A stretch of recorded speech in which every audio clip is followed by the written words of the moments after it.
Hey Rich, how are you? Okay, so on today's podcast we're going to have Cindy Xu from CBS. She's an anchor and she's doing a lot of work with adoption, with Asian community, but she's not very exposed to veganism yet, and this is what we want to do today. Okay, so I want to do different items to show you how different can be. Maybe we'll do kung pao pops. Yeah, we'll do green melt. I want to do Eddie's peppers. We're going to do hash brown burger. So she would see different one. We will see burger, we will see appetizers, and I hope she enjoys it. Okay, thank you.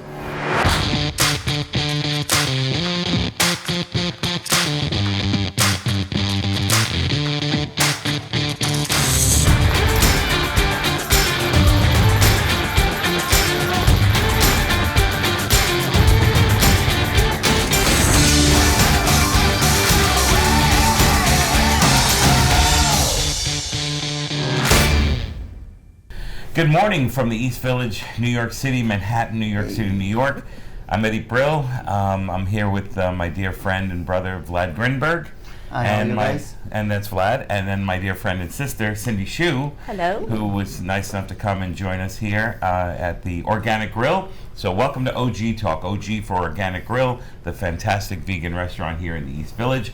And so, good morning, everyone. Good morning. Yay, hooray! Yay. We're up early. The problem is that not a problem, but the restaurant opens at 1, so we got to film early in the morning. And as you know, a comedian doesn't like the morning hours. No. You, on the other hand, you're used to the morning hours. I am. The show I anchor on the weekends starts at 6 a.m., so I get up at 3 a.m. and start the whole process. So, yes, I'm used to really weird schedules. I'm sorry? We already feel sorry. Yeah. I'm so used to it, though. It's a good mom schedule because you're off Mondays and Tuesdays. You can make it to your child's, whatever you need to do to mix up your schedule. Now, Cindy is the anchor person at the CBS morning, afternoon, and evening news throughout the world. Cindy and I met. I was working at the Dana Carvey show as the warm-up comedian, and we were roaming the halls at the CBS Center, and I think I was like, "Where's the bathroom?" Yes. And there was Cindy, and we've been really great friends ever since. And we haven't seen each other in a while. I went to school to study broadcasting, ended up doing broadcast journalism and we hit it off because she was doing the same kind of thing. But also, you're just, you would know, Vlad, when you meet someone like Eddie and you just, you meet and you're like, we're going to be really good friends. It was one of those types of things because his personality is just like, Yeah, my personality run away. Interesting definition, like, but people know what's Eddie's personality? It is, but so on Halloween. But we haven't seen each other in a while, but it's just like, so anyway, that's the way that goes. So just to start off, so people know a little bit about you, I know you're born in Honolulu. Yes. I remember that. I was in Honolulu not long ago. I was there when the big, the volcano erupted. Oh. And also, I'm lucky to be here because of that whole trip. But So you were in Hawaii, basically. Yeah, I ruined Hawaii. I broke Hawaii, which is, so you did that, and you went to school in Virginia. That's what I know about you. When you were a kid and you were going to go to college, did you think, okay, I want to do news, I want to do entertainment? No. Well, first of all, both my parents were born in China, and then my father became a Coast Guard pilot. And I was a military kid, so I moved every 2 to 4 years. So I was in Hawaii for 2 years, then went to San Francisco, then went to Alabama. So I've been moving my whole life. That's not easy, huh? No, but I guess it's the only thing I know. So that's, it was never that difficult. But my father was a Coast Guard pilot. So you know how all you want to do is have your dad be proud of you? Mm-hmm. That's really what we all want. Yeah. And so I thought, well, I'll be a pilot, but I'll be an Army pilot so I can go to college and get a scholarship and follow in his footsteps. So I actually went to Virginia Tech, joined the Corps of Cadets, where it's one of those schools where you wear a uniform every day, and that was my plan. But then I didn't have 20/20 vision, so they said, you can be in the Army, but you can't be a pilot. Wow. I said, well, that's Well, that's no point in that. Can't they make a glass that's corrected vision in See, the plane? now they have LASIK surgery, but all those years ago it had to be. And Were you upset? I was upset because that was, that was my plan. I mean, I was wearing uniform every day and doing all this Army stuff just to follow in his footsteps. Did you enjoy wearing Well, I uniform? enjoyed the camaraderie because with a really big school, you have a group. So even though you're hazed together and all that stuff, you at least are a part of a group. So I enjoyed that. But so then I was like, what am I gonna do? Mm-hmm. So I thought of fashion designer. I liked clothes. I thought of lawyer, doctor, but none of my skills matched. Like I did retail for a little bit, couldn't stand it because the customer's always right and you get blamed for everything. Didn't love that. Lawyer. Doesn't sound appealing. It wasn't so Well, fun. you wouldn't know. The customer's always right here. Right, that has to be hard. Yeah. But Right? Do you have problems with when a customer's in here and they're, well, we've talked about this on the air a lot about how some people don't even know it's vegan, but people who do know it's vegan, do you ever run into that where the customer's always right and you have a frustration? Definitely, because you know how much effort and time goes in each meal and the preparation, and then people come in and sometimes they are not comparing apple to apples, and they I haven't heard anybody yet saying that, oh, your prices are so cheap, or we love it, right? So it's usually people are have concerns, but it's like in any business, you have some positive and negative, but positive always outweighs, at least for me, so I do it. Yeah.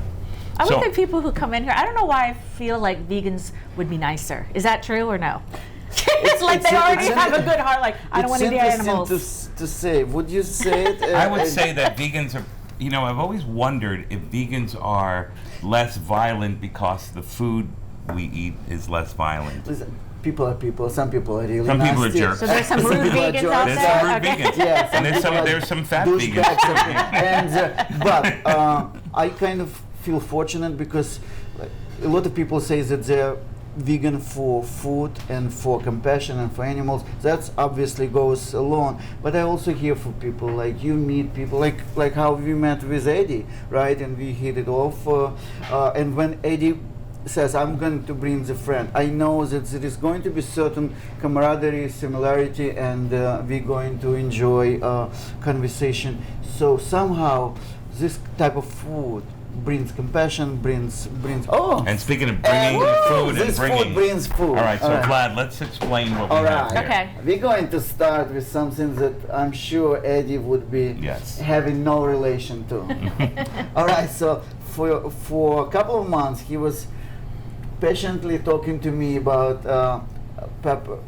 shishito peppers, pepper. and somehow it ended up being Eddie's shishito peppers. So Yes. now, Well, what now- happened was I fell in love with shishito peppers. I like peppers. I've always liked that. Shishito peppers is a Japanese pepper that I go to a lot of restaurants with non-vegans like yourself. Right. And we'll go and what I can eat off the menu. There's a place around here, and I took Vlad to it, and we had the shishito peppers, and he liked them. He It thought was they were very all good. without intention, but I think he thought about it like a couple of months I'm no before. fool. Yeah. So, All right, so we this got the is shishito peppers. We grill them on a grill, and we put sea salt, And a nice sea sweet salt on top sauce. with sweet sauce. That's shishito peppers. So, hoping that we can please your heritage, we have compal pops from cauliflower, Oh. and you'll be an expert to tell us if you like it or not. And this is the magical food right here. All right, let Explain me just this move one. it away from Eddie. All right, so this is, again, compal pops, and we put some sesame seeds on the top. We season it in a special way, and we fry it so it's really crunchy. This is what we call omelet burger. Instead of buns, we use hash browns, Ooh. and it's omelet. Omelet is made of tofu. Okay. All right, we have a veggie burger. It's so amazing. That's it. And this is what we call green melt. I think this is one of the oldest dishes we have. The cheese. Not this one itself. This one is brand new. Yeah, but it's kind of a staple of organic grill. We make cheese ourselves. We call it cheese. Obviously, it's not a cheese. It's like a Because vegan is no a dairy. six sauce with. So what is it made out of? It's made out of coconut oil. Okay. and different spices. All right, okay? let's try some. I want you. all right. I'm gonna force you to dig in here. Let maybe me give take you the, some appetizers plates. first. Yeah, this and is those peppers, and we don't follow like really strict food etiquette. So, if fingers you and feel hands. like using your fingers, you can use it. Okay. Yes, it is finger food, and we have these. But this, I mean, first of all, I'm one of those weird people. I eat all things almost with a fork and knife. Okay, Even like a we are not regular gonna- hamburger, just because I'm weird Good, like that. good. You know, this, you actually have a really nice video on your website on how to make these Whoa. pops. Yes, I Yeah. have done my research. Yes, So I'm there we excited go. to try them. So cool. Yeah, So while we're doing this, Okay. the question we were asking is about the transition. How did you go from? I mean, sure, you still pleased your father, and did Was he happy with your choice to be a pilot? I think he was just happy I had any focus at all in my life, because in college, I was off in the bars pretending I was in. No, but in high school, I was off in the bars pretending I was in college. So I was, you know. How unusual. So I think they were happy that I had any focus at all. Oh, Nice, huh? this is really good. The one thing you can't go wrong here. The food is And amazing. you know that you should comment on Eddie's peppers so everybody knows, and he's gonna, because now he's on the border, like, is it going to go on the menu? Do people like it? So you better promote On the it. specials, it says Eddie Brill's shishito peppers. which Okay, let makes me ask you very this. happy. I'm not a big, No, it's sweet. It's sweet. sweet. It's Okay, sweet. okay. It's not spicy at all. because I'm not a spicy person. Mm-hmm. No. But I like these cauliflower pops. Are super good, and they also have that last kick teeny spice thing. Right. Yeah, super good. Okay, so how do you? For me, I went to school to do broadcasting. I didn't know what I was going to do. Maybe be a sports announcer or radio. And I ended up, my best teacher was my broadcast journalism teacher, who's still my best friend all these million years later. And I went to do the news. And I was the news anchor, John Miller and I. Oh, wait, John Miller with the NYPD? Yeah. Wow. Well, yeah, the John Miller who interviewed Osama bin Laden back in the day. The anti-terrorist, expert Yes. from Channel 7. So him and I were the news anchor people at the school, and I was silly and he was serious. And of course, he had a career in it, and I decided to be a comedian. So that's how it worked. I did an internship, and it was very interesting. How did broadcast journalism become interesting to you? Well, it became my second choice because obviously I wanted to do the pilot thing. So I started looking at my skills that did not match. I didn't like the fashion thing. The lawyer thing, I knew you had to have a very good memory to go through law school. I have no memory. And then the doctor thing, I can't go through med school. So the only thing I was really good at was being very curious, always asking questions. So that was a natural skill as a reporter. So that's the only reason, just because I'm always asking people questions. And actually, when I would go out with people, my friends would say, you cannot interrogate them. But I don't see it that way. I just want to know everything You right came in now. with saying that you have a lot of questions for 'cause Eddie. I have a lot of questions for you too, because I don't know a lot about you, but I'm sure you have an amazing background. So, yeah, so I think that's why I became a reporter. That's great. That's So nice. now, as a reporter, you're in Virginia, and then you moved to, like, I think Green Bay, or you moved to Ohio, but you're used to that. You're used to Yes. traveling all the time. So, but some reporters, I would guess, would feel lonely. They're on the road. They Yeah. keep going to new stations, because you don't wake up one day in school and then the next day you're the anchor person on the number one network news in the number one market in America. Right. It takes a long time. I mean, in the old days, which is my old days, you would just go to a little, like a small market. I think there were like 200 or 300 markets. I was like 186, and New York is number one. So you go to one of the little markets. 186 was like Virginia? Yeah, it was, actually that was Steubenville, Ohio, was my Right. first paid television. Where Bob Hope's from? Steubenville? Or? That's where, Who's from? Dean Martin. Dean Martin, Dean that's Martin. who it is, right. And also Tracy Everybody. Lord, I think. Oh, wow, yeah. Tracy Lord, who I got to meet in... Really? In 1981, I got to meet her. But that's a whole other show. Yeah. So you just pop around to really teeny towns, and it wasn't difficult for me because I was used to being plopped in towns, my whole life. Right. So I just went to Green Bay, went to Steubenville, Ohio, then to Green Bay, Wisconsin, and then came to New York. So it was a pretty fast. How did the New York thing happen? The New York thing happened because some agent, I was applying to colleges, I'm applying to jobs, and one news director said, you're not ready for here, but you may need to get an agent. So he suggested an agent, and from then, probably, I don't know if that's the same in your business too, it makes a big difference. They have access to all the, higher ups who are hiring. So then he got my tape to different places, and I got a job in New York. Yeah, because agents, That's as you were exciting, saying, huh? with agents, what happens is like, first instance, when I was working at Letterman and there were the writers, I wasn't the writer on the show. The writers would get 10,000 people wanting to write, so they would find the agents who knew. Not to waste time on They Right. knew, like, Right. I trust this agent. This agent's going to help me get the best possible person, and that's how the agent worked for you. So you start out as a reporter, and how did you make the transition to the anchor? That's a whole different job. Right. Because different isn't- skills too, right? Are there different skills? Oh, would you big say? time. I think big time. Because, yes, definitely different skills. You know what it was I was hired here as a reporter. I had anchored a little bit my previous stations. And then the morning show anchor went out on maternity leave. And so they said, oh, you're going to fill in. So I filled in, and then she never came back. So I ended up filling in and just kind of anchoring the whole time. And so now I report during the week, and I anchor on the Oh, you're weekends. the boss. So it's perfect. Because sometimes when you anchor all the time, you never go out into the street and meet a lot of people. Mm-hmm. So it's nice to be able to do that. I mean, I interview, 4 people a day, every single day, and it's pretty fun. There's an integrity that goes with the anchor. I mean, it's not that you wouldn't have integrity as a reporter, but you're the face. Right. You're the liaison, in a sense, to let's cut down to this reporter and see what they're doing. There's a water main break on the Upper West Side, which happened today. Yeah. Well, you have to go to those people, and there are people at home need to trust you. Yes.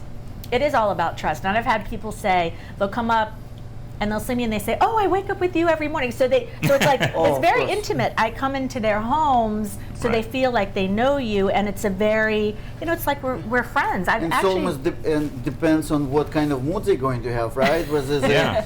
right? right, but I tend to, I also, when I report, I tend to do the human interest feature stories, like the good news stories at the end of the newscast. So I don't have people usually coming after me saying, you did this, and it's usually like, oh, I loved your story on That's okay. Yeah, and it's interesting because it sort of almost cancels it out. But, when you start the news, it's usually one sad, negative story Yes. after another. When I was an intern at ABC Eyewitness News, it scared me because you would see, when I was doing it, there were reporters were getting drunk. And this Yeah, was way back yes, when, because yes. they were just constantly walking into misery. Negative. And they're walking into a situation Wow. where someone lost their Not the parents same or day. whatever. Yeah, But yeah. as a reporter, they Yeah. would leave going, and that kind of scared me out of the business in a sense. Well, it's good because it isn't for everyone. One of the first stories I had to do in New York was having to go and ask a child about their father who had just been blown away. Right. And it's so, nobody wants to do that. How do you prepare for something like that? Actually, I look to other reporters in the field who I look up, like Pat Battle, who's now at Channel 4, but she was at Channel 2. And you know what she said? She said, sometimes she takes like a business card and she'll say, I'm here, I would love to talk to you, and just slips it under, and it's just not so invasive. But when all these reporters are there and you're all fighting for the interview, hard, then yeah. you have to, but it's not comfortable. Right. Now, and speaking of integrity, journalism, I've always thought of what a high integrity business it is. But nowadays in our society, journalism is taking a shot every once in a while. Every once in a while? Yeah, I'm just Oh being my God, polite. yeah. Yeah. It's We're it's under taking- attack. Right. The media's under attack. Uh-huh. And how does that make you feel, and how can you change what's going on without talking about what's actually literally going on? Right. And It's what's a your tough- position to submit or just do what they want you to do? Well, there's nothing has changed really on my side with what my bosses expect and what my station does. Right. Because I feel like we had great integrity before all this stuff happened, and we still Oh, do. that's nice. Right. There are a lot of other things that have popped up that have bad information. You can't trust them. They're lies. So in my way, I just would love the public to be educated, know where your news is coming from. Is it a source that you have been trusting for decades, or is it something that just popped up and you really have no idea who wrote it? I think it's probably the consumer. Like for me, when I read a news story, I look at what Yes. news it was from, and say I go to this network and I find out their, I guess, truth or not truth meter to see how truthful they are, Yep. and then I know to believe the story or not. Yep. Now, another thing, we had talked before this. You know, you don't know that much about Vlad, but Vlad was into mental health, and for many, many years he did that. And you said to me, Eddie, I don't mind talking about depression. Right. Now, before we talked about it, I would travel with Dick Cavett, the great, incredible interviewer, incredible talk show host, and he wrote a few books on depression. And people in the audiences, after our comedy show, where he also talked about depression, changed people's lives, made them, people would just constantly come up to him and say, thank you for talking about it, because a lot of people are afraid to talk about it. And I remember, Daryl Hammond, who's my friend for a million years, he's been open about depression, and he said that Dick Cavett's book saved his life. Now, you said you'd be willing to talk about it while I cut you a piece of this amazing, delicious food. I want, Yeah. You just want to try it, huh? No, I want Cindy to Come try on. this. 'Cause Well, first this of all, is- I love this Eddie Brill pepper thing, so Oh, you should good. put that on your menu. Oh, there you go. All right. Yay! I'm All cutting right. this. So it's So, an important topic. yeah, and, this is- that and like I said, Vlad knows all about And I this. would love to know what your background is with mental health, but what mine is, and I guess what shouldn't be weird, but was weird to me, is I've had no history with mental health issues ever. And then 4 years ago, I started getting so anxious about my job, and every day I have deadline. So that on top of it, was afraid of losing my job, was all this fear started coming in, so that I would go out on a regular story that I'm used to, and I couldn't get it together. My mind was Depression, wow. it was lots of pressure, very much put on myself. It grows in your mind. Went to the emergency room one day on the way to a story because it was still anxiety, so physical, right? It's so physical. Yeah, and they said, "Oh, nothing wrong." But it got so bad that I was like this one day. Just one of my colleagues said, "Are you okay?" And I'm like, "I'm not okay," and then just broke down in tears. And she said, "Do you need time?" And I said, "Yeah, I need to take off from work." And when was this? 4 years ago? This was 4 years ago, and after that, I was, I'm a single mother, so there's, precious. I have a 12-year-old at home. Rosie, who's lovely and precious. She's really So great. you adopted. Adopted her, yeah. So that's also something. My fear of losing my job and all these things and having to leave work because I can't do my job made me think, oh my gosh, I'm not going to be able to raise my child. Then I actually asked my mother, who was in Virginia, could you please come to help me out with my daughter? Nice, But I didn't say, I'm depressed, Right. because I didn't even know what was happening. But anyway, I went to my internist. I said, I'm actually having suicidal thoughts. He immediately said, you can't, you're a mother. Here, go to the psychiatrist. So I go to the psychiatrist. Was it good advice?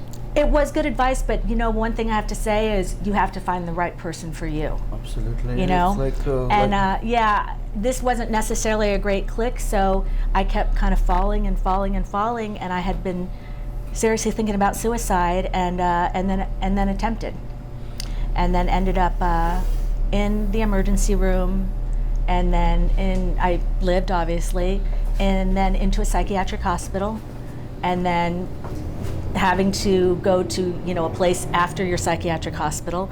And now, I'm still getting better. I still take antidepressants, I still go to a therapist, and I've only been able to talk about this maybe a year Right. publicly. And you're doing a service to others, because there's a lot of people who'll be watching and listening in who have depression and they're afraid of it. Yeah. And what do you suggest? Before you say that, what do you First of all, suggest? congratulations. Thank you. Congratulations. Yeah. It's not an easy thing to go through and to talk about, and you passed it with colors. Thank you. So what do you want to tell people who are wondering what to do? What's their next step? I would say, first of all, it's okay to talk about it. And so many more people are suffering than you would ever think. And so many people are hopefully seeing therapists, and the medication works, and there is hope for you, because you feel so alone and isolated. And that's one of the biggest signs of depression, is all you want to do is be in your own little bed, close the lights out, and just sleep. And that was my big thing. But you have to get help, and there is help out there. I can't believe I'm back at my job, I'm a great mother, and now I'm back on my feet. And that brings me to another subject. Not only that you're back to work, how do you get involved with Woman Canoe team and dragon boats? You're talking about dragon boating. If you would be captain of dragon boat, would you take me or Eddie? He's tall. I have the shishito pepper, so I would go. I would take both of you. Dragon boating, which is a sport on this long canoe, kind of like Hawaii 5-0 used to be. Right. Yeah. It's a great team building. I was on this team that was in, competing with the best dragon boat teams in the world, and I loved it. It was the first time mine was an all-Asian team, female team. Oh. It's the first time that was like, it's good to be a big Asian. Like, because, they're all, it seems like this. And I was like, okay, I'm a bigger Asian. That's a great thing instead of you have to be The so grand small. Asian. Like, exactly. Yes. Well, I want you to try this because Yes. it's great. We're going to take a break. We'll be Okay. right back after this message. Hello, I'm Lauren Evans with OG Talks News You Can Use, and today I'm here to talk to you about Hearts and Bones Rescue. This is a group that pulls dogs out of stressful shelter situations and places them into loving foster homes. The great thing about adopting a dog from an organization such as this is you can find a dog that actually is perfectly suited for your personality and speak to a person whom the dog has been living with. Thank you very much. My name is Lauren Evans. I'm with OG Talks News You Can Use. Have a wonderful day, and back to you. Well, welcome back here at the Organic Grill, 123 First Avenue, New York City, where passion and compassion meet. I say that all the time because it's true. There's so much compassion in the people who come to this restaurant. Mm-hmm. That's how we met. Very compassionate You felt sorry people. for me. And he felt sorry for me, so we have this great friendship. That's how we played. It's very sad, actually. No, it's you come into this restaurant, as you can see how tiny it is. Seats about 25 people, but the energy in here is powerful. Comedians joke about veganism or being a vegetarian, and most of the time they're like, oh, people are depressed or down or they're sad or they don't have energy. But when you come into a place, a vegan place or a raw food place, what happens is the energy is powerful because the food that we're eating actually is real food. It really fills us up nutritionally and gives us everything we need. So when you're in these places, the energy in here is really, really big. Plus, it's nice and warm in here. I have to say, it's like I expect a fireplace to pop out somewhere. Because there is a warmth in here, which is really great. And 65-degree outside helps. Yeah. It's been crazy. When this probably airs, it'll be like 10 degrees, and we'll appreciate how great that is. So, Vlad, when someone is a vegan for the first time, enjoying the food for the first time, what would you suggest? What would you say to her about veganism? I always try to kind of step out of this definition, vegan food or not vegan food. I just read somewhere recently, vegan food is not bad, cooks are. Right? And you can say it about any kind of food, right? We all experience bad food. We all experience good food. So for me, there is no such a thing as vegan food or not vegan food. There is vegan food that you love and enjoy and can share with friends, or food that is like, I just had a break, I needed to eat something, so I ate it. I ask you 10 minutes after, you don't even remember what you ate. And Vlad, And it's very, sorry. No, I just wanted to make one more comment that I haven't heard of anybody trying to share about bad food unless you just like badmouth the place. So it's always like, well, you don't want sour milk to smell it. You want to invite people to places that you love and enjoy, and you're kind of proud of the food, right? And the thing I wanted to ask you also, and I've heard this my whole life in this world, is that you can have good, healthy food, but if you don't have love in the cooking, absolutely, like you have to. It's corny, but it's you have true. to like your customers, and that's honestly that's why I'm here. Nobody does food just because they love food. It's always about who you're cooking for. Like we have a list of what people want to eat, and when we do our menu, it's like, okay, John is going to have this, Brian is going to have this. So we making our specials to having somebody specific in mind. Well, can we call these Cindy cauliflower pops? Wow. Because I have to tell you, well, when Eddie asked me to be on I said, vegan? You know I'm not a vegan, right? Like I'm the opposite of a vegan. So this is really an education for me, because I think when non-vegans, we think that is not going to taste good. Exactly. And what is that on the menu? I don't even understand what I'm eating. So I have to say that I'm very pleasantly surprised that everything I've eaten here is actually delicious. Wow, and you guys tricked me. This guy got peppers with his name now. I got Cindy's shoe, poppers. And before we go, I just want to, one other thing that's, and we sort of touched on it, your daughter's adopted. Yes. How is adoption 12 years ago or 11 years ago, whenever you adopted Rosie, different than it is now? Big difference. Because I know you did a report on adoption. Right.